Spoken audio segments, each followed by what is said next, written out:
Akiko had performed the tea ceremony in her Kyoto studio for 30 years, and she knew exactly how the steam should rise from the bowl.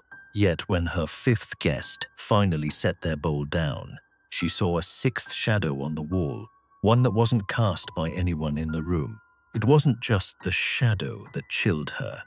It was the realization that the guest drinking from that phantom bowl was whispering secrets only her long-deceased mother could have known. This is the story of a ritual that was never meant to invite the dead to the table. The tea that tastes like the memories you fought to forget. And the reason why, in the silence of a Kyoto tea house, you must never serve a guest who wasn't invited. The tea master lifts the bowl to her lips, and for 3 seconds the froth on the matcha rearranges itself into the exact shape of a mouth she hasn't seen since her mother's funeral. 6 cushions. Akiko counts them twice, kneeling on the tatami with her palms flat against her knees, and the number does not change. She has done this ritual for 11 years. 5 guests, 1 bowl of koicha, the thick tea passed hand to hand instead of poured separately, the way her teacher taught her. 5 names on tonight's ledger. 5 pairs of shoes she checked at the door herself. But there, at the edge of the tokonoma alcove, sits a 6th cushion. Its silk faded in a pattern that doesn't match the others. She stands, sits back down. The cushion doesn't move, doesn't explain itself, just waits there like it has always been part of the room. The hanging scroll above it is wrong, too. She chose a poem about autumn maples for tonight. She remembers writing the request to the mounter herself, 3 weeks ago, in her own hand. Instead, the scroll reads Kono yo wakari no yado. This world is a temporary shelter, a funeral phrase. A phrase for grief gatherings, not for an ordinary autumn tea. Her guests will arrive in 11 minutes. She could roll up the wrong scroll and dig through the storage chest for something else. But there isn't time, and some old instinct, the same one that told her, as a girl, never to step on the threshold of a shrine, tells her not to touch it. So she leaves it hanging, and instead kneels at the brazier, filling the iron kettle with water drawn that morning from the well behind the kitchen. The kind of water her mother always said carried the taste of the mountain it came from. Her hand shakes pouring it, not from cold. The kitchen is warm, the coals under the kettle already breathing orange. Her hand shakes the way it shook 11 years ago, the first time she hosted alone, when she was certain she would forget the order of the motions and shame every teacher who had ever corrected her wrist. She hasn't felt that particular tremor since. She sets the kettle down before she spills it. Behind the paper shoji screen that separates the tea room from the narrow Engawa corridor, something exhales. Not the wind. The wind doesn't pause between breaths the way this did. In, held, out, like someone deciding whether to speak. Akiko doesn't move toward the screen. She has lived alone in this machiya since her mother died, has grown used to the settling of old wood, the particular creak the second-floor beam makes when the temperature drops. This is not that sound. She reaches for the chasen, the bamboo whisk resting in its holder, and turns it over in her fingers without meaning to. A habit from childhood. Checking the tines haven't split. They haven't. But the whisk feels colder than the room around it, colder than bamboo left in a warm alcove should ever feel, and she sets it down like it might mark her. 5 guests. She has hosted grief gatherings before, has poured tea for widowers and mourning children, and once, memorably, for a monk who wept without sound through the entire ceremony. She knows the weight a room can hold when someone unspoken is present in it anyway. A father, a wife, a name no one says aloud but everyone is pouring for. She has never before set out a physical cushion for that kind of guest. She didn't set this one out either. Through the shoji, the front gate creaks. Her actual guests, on time, their voices already drifting up the stone path in the easy chatter of people who don't yet know the scroll has changed. Akiko rises to greet them, smooths her kimono, arranges her face into the calm she has spent 11 years learning to wear. Behind her, the sixth cushion sits exactly where it was, facing the alcove, facing the scroll, facing the place at the low table where, she notices only now, straightening the last bowl, there is already a full serving of matcha, whisked to a perfect froth, waiting for a mouth that has not yet arrived. The whisk moves in tight W-shaped strokes, wrist loose, elbow still. The same motion Akiko's teacher corrected in her 1,000 times before she was 12. Her body performs it now without asking her permission. The matcha foams, and it smells like a coin held too long on the tongue. She almost stops there, almost sets the bowl down and tells her 5 guests the ceremony is cancelled, that something in the well water has gone bad, that she's sorry, please go home. But 5 faces are already watching her with the polite, expectant stillness of people who paid for an experience and intend to receive it. And 60 years of Urasenka school discipline, passed down through her teacher, who trained under a headmaster who traced his own lineage back through unbroken generations to the 16th century, does not let a host abandon a bowl once it's begun. So she finishes the whisking. She turns the bowl clockwise, twice the front of it, the omote, the side with the maker's mark, facing away from the first guest, as tradition demands.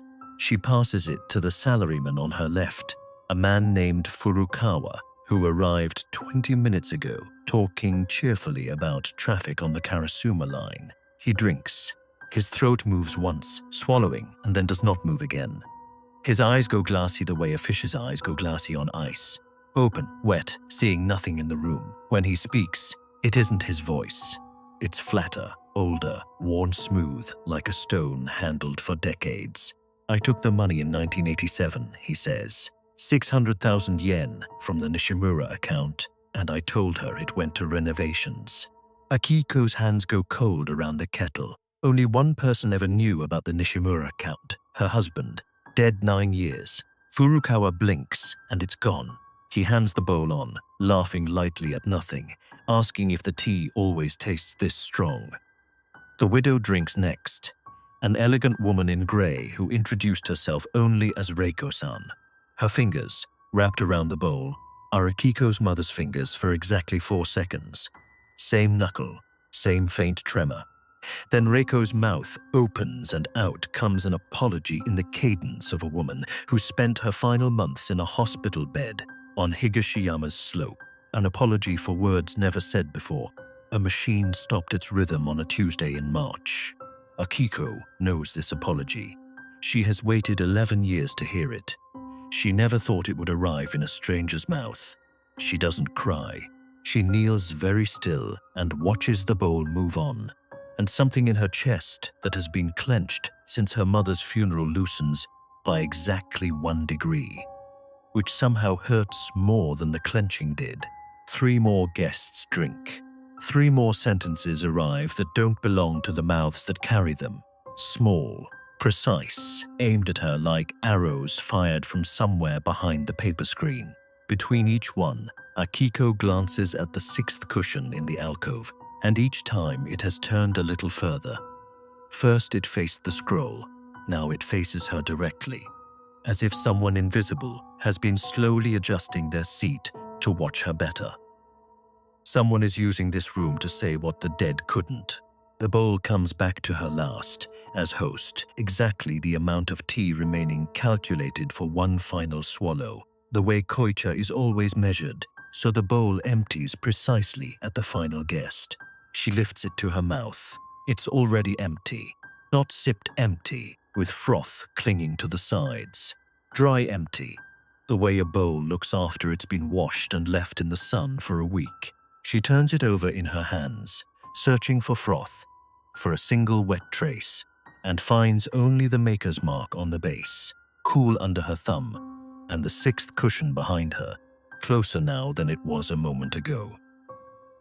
The ledger falls open to tonight's page on its own, pages parting like something breathed on them, and Akiko's finger lands on a line of ink she never wrote. Her guests have gone home. She sent them off with bows and apologies about the tea being an unusual batch, watched their taxis pull away from the narrow lane, and locked the wooden gate behind her with hands that wouldn't stop shaking until the third try. Now she kneels alone at her writing desk, the guest register open before her, the same slim book every tea host keeps, recording names, the season, which utensils were used, so a bowl is never repeated for the same guest twice in 1 year. It is a record of care. Tonight it holds a name she didn't put there.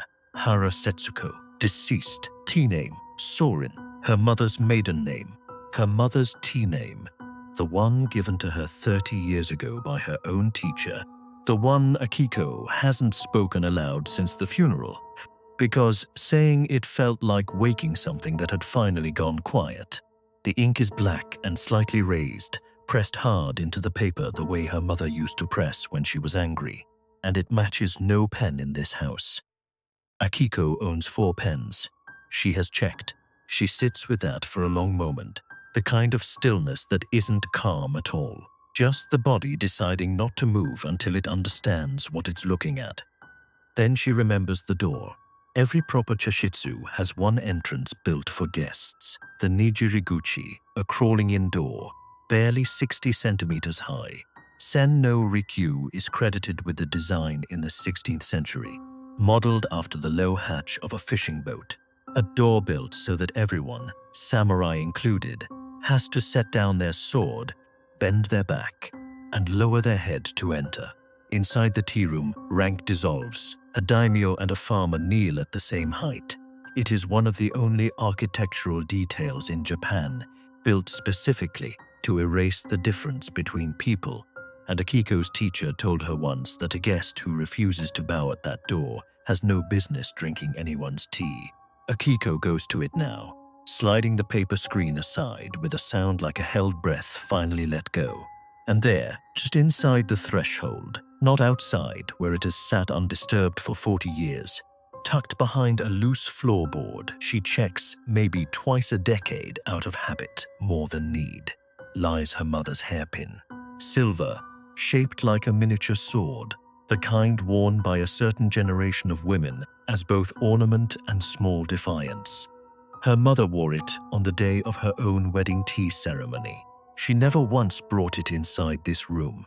She said a blade of any kind, even a decorative one, had no place crossing a threshold built to disarm people. For 40 years, that rule held.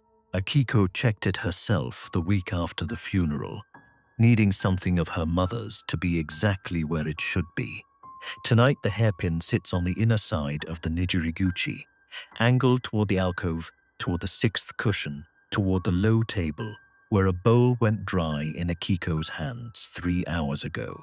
She doesn't pick it up right away. She kneels at the low doorway the way every guest has knelt for 400 years, head bowed, body folded small enough to pass through, and she understands. With the particular cold clarity of a fact arriving before the feeling that should accompany it. That someone did not throw this pin across the threshold from outside. Someone crossed it, bent low, the way the door demands, set down whatever they were carrying, and walked in. Furukawa calls the next morning, his voice thin over the phone, and asks Akiko if she put something in the tea because he dreamed of a woman feeding a child something it refused to swallow, and he's never had that dream before in his life. She almost hangs up on him. But then Reiko calls an hour later, unprompted, describing the same dream in the same words: a lacquered box, a bamboo scoop, a child's mouth clamped shut against whatever the woman keeps pressing toward it. Then a third guest, then a fourth. By evening, all 5 of them have phoned or messaged, none of them coordinating, none of them guessing the words the others used, and Akiko sits on her kitchen floor with her back against the cabinet, listening to 5 strangers describe her mother's hands. She knows the box. It's a Natsumi, a lacquered tea caddy, small enough to cup in 2 palms, its lid fitted so precisely that opening it makes a sound like a breath being let go. It was her mother's. one of a set passed down through 3 generations of the Hara line, and it has sat sealed in the storage alcove since the day of the funeral. A host's utensils are not touched for a full year after death, not cleaned, not used, not opened. A mourning custom so strict that breaking it early is considered enough to end a family's standing in a tea lineage entirely. Akiko has honored it for 11 years past the required one, unable to bring herself to lift the lid even once the mourning period ended. Tonight she carries it to the low table anyway, sets it down in the same spot where the 6th guest's bowl went dry, and sits with her hand resting flat on the lid for a long time before she moves it. The box doesn't hold tea leaves. She knew it wouldn't, somehow, before she opened it. Knew it the way you know a letter is bad news before you've broken the seal, just from the weight of it in your hand. Instead, there's a single square of paper, folded into quarters, brittle at the edges, the way paper gets when it's been folded and unfolded many times before it stopped moving at all. She unfolds it under the lamp. The handwriting is her mother's. The same forward-leaning strokes from birthday cards, from the note left on the kitchen counter the morning of every new year. Unmistakable even after 11 years of not seeing it. "I never told you why I stopped drinking tea with you," asked the 6th guest. Akiko reads it 4 times. Each time she expects new words to appear, some explanation to unfold itself the way the dream unfolded itself into 5 separate mouths. But the note says only this, dated the week before her mother died. A week Akiko remembers as ordinary, filled with hospital visits and small talk about weather. Nothing that hinted at a woman sitting somewhere writing instructions for a daughter she wouldn't live to explain them to. Her mother stopped drinking tea with her 3 years before the funeral. Akiko always assumed it was the diagnosis. The doctors had warned about caffeine, about strain on a weakening heart, and she never questioned it. Never once asked why a woman who had practiced the way of tea for 60 years would simply stop sitting across the bowl from her only child. She sets the note down on the table, beside the empty Natsumi, beside the place where 6 people are supposed to sit and only 5 ever do. The 6th cushion, still angled toward her from the corner of the room, has not moved in 3 days. Tonight, for the first time, Akiko turns to face it directly and asks the question out loud, to the empty air, in a voice she doesn't recognize as fully her own. "Why did you stop?" The gate is unlocked when Akiko checks it, though she remembers locking it 3 hours ago, and the 5 sets of shoes that stood by her door all evening are simply gone. No footprints in the gravel. No memory in any of the 5 phones that ring late that night of walking home at all. She doesn't call after them. She kneels back down at the low table instead, in the same spot she's knelt every night for 11 years, and looks at the 6th cushion in the alcove. It's the only warm thing in the room. She rests her palm flat against the silk and feels it the way you feel a chair someone just stood up from. Heat with no source, presence with no shape. Ichigo ichi. Her teacher taught her the phrase before she taught her the whisking motion, back when Akiko was 9 and impatient and wanted only to know how to make the foam. One time, one meeting. Every gathering, her teacher said, exists exactly once. These guests, this season, this particular bowl, at this particular hour, and will never be assembled again in the same configuration, even if the same 5 people sit in the same 5 seats next week.